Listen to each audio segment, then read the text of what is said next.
Talking about the troubles in opera, I can't underestimate how important it is to have Plácido and Renée serve a similar role in Chicago, and having an artist, both as administrator and as person on stage, because that sensitivity is so important in making sure that the art form remains vital and that the conversations with your union partners have the correct amount of sensitivity, so that we always know that we're led by the art and not by anything else. It's really crucial. Do you want to talk a little bit about your role in Chicago and how it's been leading a theater from the other side?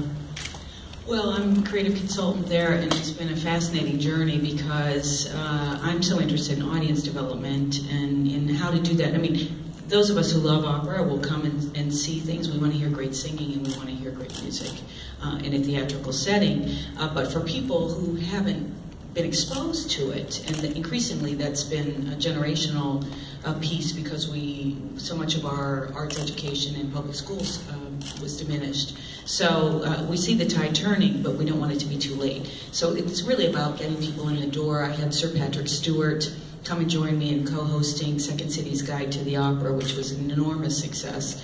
We've commissioned Ann Patchett's book Bel Canto as an opera with a composer from Peru, a brilliant composer named Jimmy Lopez, and Nilo Cruz, a Pulitzer Prize-winning playwright. So that premieres next year, and we also started a Rodgers and Hammerstein series because the great musicals are classic now, and they really benefit by being put on with an opera house that has a beautiful orchestra and chorus and full forces, as opposed to economically what has to happen in a commercial production, which is that you don't get all of that.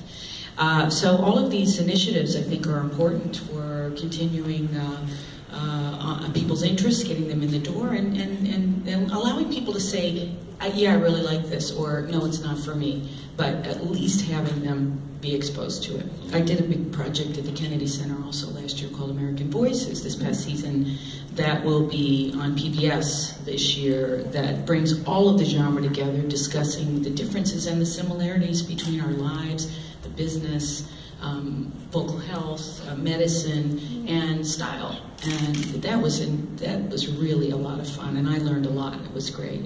So allowing us to sort of enter the mainstream culture, I think, is very important. That's what I'm trying to do.